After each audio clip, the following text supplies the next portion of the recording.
into what could have happened to Buffalo Bills safety Damar Hamlin. He collapsed on the field last night after a tackle during his team's game against the Bengals and is now in critical condition. Local cardiologist Dr. Damar Hamlin with Ascension St. Vincent's is joining us this morning via Zoom. Good morning, doctor. Thank you for joining us.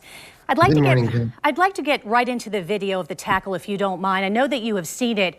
It appears to show Hamlin is hit in the chest when he tackled T. Higgins, and it looks like the player's helmet hit him in the chest. Could that cause him to go into cardiac arrest? Yes, you'll see this on Twitter a lot. There is something called commotio cordis, which basically is an injury to the heart, where at a single specific point, you can affect the heart rhythm. And when the heart rhythm is disturbed, the heart stops beating. You can have ventricular fibrillation or ventricular tachycardia, and the person would obviously collapse. That is, we don't really know if he has any underlying heart conditions to start with. Just assuming he has a normal heart, that can happen with a baseball hitting the chest, a hockey puck hitting the chest.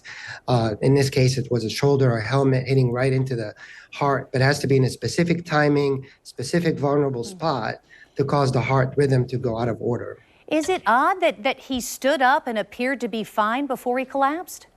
No, not at all. So the heart rhythm was starting to basically go out of order, likely, and then he was able to stand up for a second, and his blood pressure just went down, and then he collapsed. That's most likely what happened. So just watching what happened and then also seeing the reaction of his teammates, I mean, it's just gut-wrenching.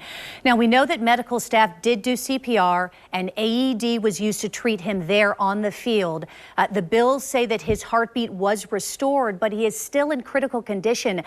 Can you glean any information that could tell us more about his recovery from that information? Yes, so that is a critical part, is to restore the rhythm back and get a pressure up, because if the heart recovers, that's fine. But if the brain is without enough perfusion for any extended period of time, then you can have non-reversible neurological damage. But if we're able to do quick CPR and defibrillate the person quickly and get a pressure, then the neurological damage is minimal and a young person can completely recover.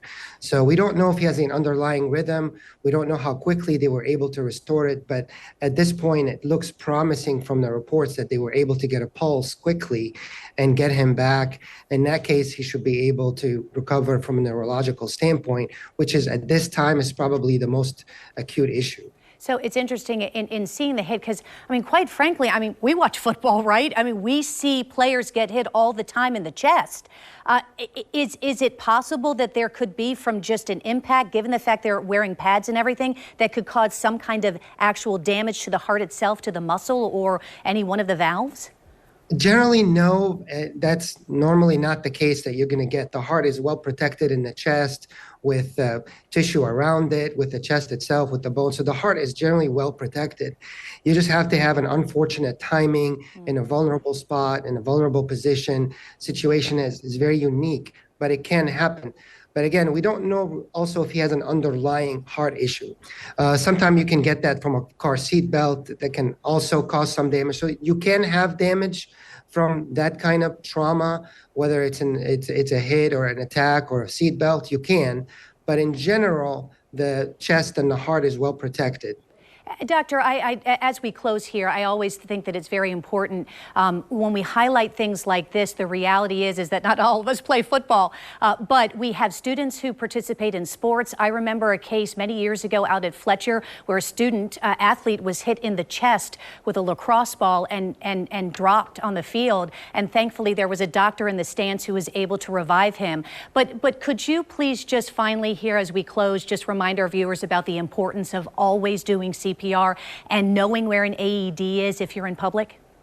Absolutely. That is the most life-saving thing we can do out in the community, is to be able to perform good CPR to get the pulse back up, and also if there's a defibrillator in sight.